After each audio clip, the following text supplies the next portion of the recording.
Bismillahirrahmanirrahim. Assalamualaikum warahmatullahi wabarakatuh.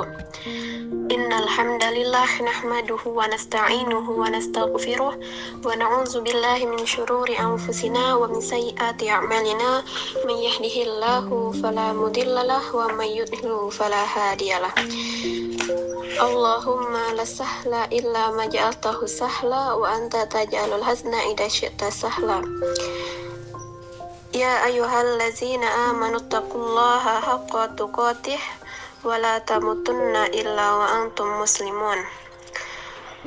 Pertama-tama marilah kita panjatkan puji syukur kita kehadirat Allah Subhanahu wa taala yang mana telah memberikan kita nikmat sehat, nikmat iman, nikmat waktu luang sehingga kita masih bisa bertemu di bulan suci Ramadan ini dan masih bisa melaksanakan kewajiban kita untuk berpuasa dengan sehat walafiat.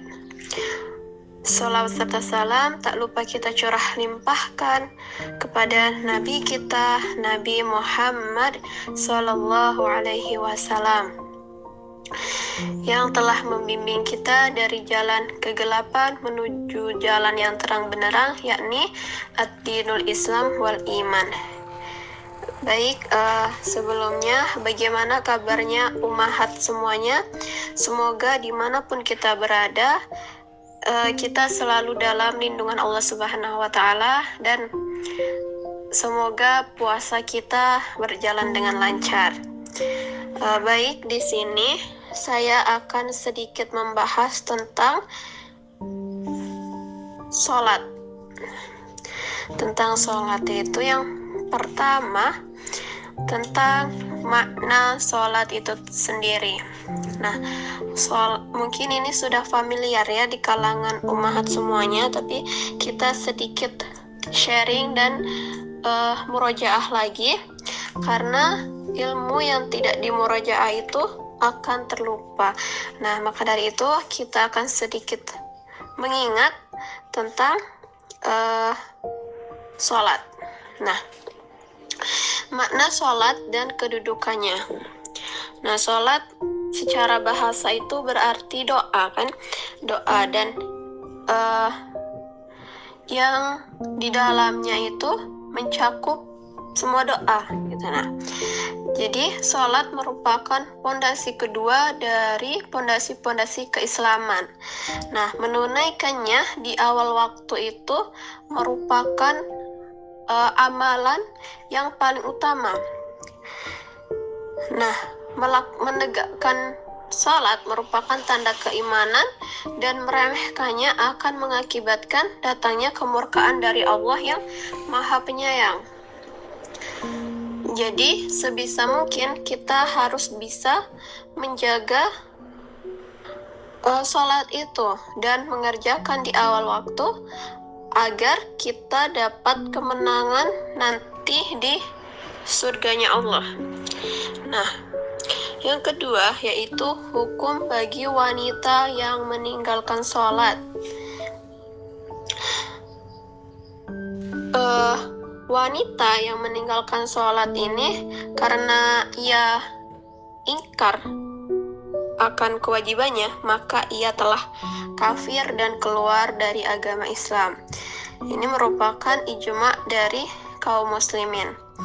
Dan wanita yang meninggalkan sholat karena meremehkannya tanpa mengingkari kewajibannya, ini menurut Imam Ahmad dan sekelompok ulama lainnya berpendapat bahwa ia juga kafir, sesuai dengan sabda Nabi Muhammad SAW secara zahir, sesungguhnya yang memisahkan antara seseorang dengan kekufuran dan kemusyrikan adalah meninggalkan sholat. Dikeluarkan oleh Imam Muslim, Abu Dawud, At-Tirmizi, dan Ibnu Ahmad. Nah, ada juga sabda Nabi Muhammad SAW, perjanjian yang ada di antara kita dan mereka adalah salat, maka barang siapa meninggalkannya berarti ia telah kafir. Hadis riwayat An-Nasa'i, At-Tirmizi, dan Ibnu Majah dengan sanad yang sahih. Nah, sementara Abu Hanifah, Imam Malik, Imam Syafi'i, dan lainnya berpendapat bahwa orang yang meninggalkan sholat karena meremehkannya tidaklah keluar dari agama. Sedangkan kafir yang dimaksud di hadis-hadis tadi yang lain itu adalah kafir kecil. Nah, dalam hal ini ia masuk dalam kehendak Allah Subhanahu wa Ta'ala. Jika Allah berkehendak, Dia akan menyiksanya, dan jika Allah berkehendak, Dia akan mengampuninya. Akan tetapi perbedaan antara dua kelompok tadi yang mengatakan bahwasanya ketika meremehkan sholat atau ingkar akan kewajiban sholat itu kafir, dan ada pendapat juga yang mengatakan ketika meninggalkan sholat karena meremehkannya itu tidaklah keluar dari agama. Nah, mereka sama-sama melakukan dosa terbesar setelah dosa syirik kepada Allah Subhanahu wa Ta'ala.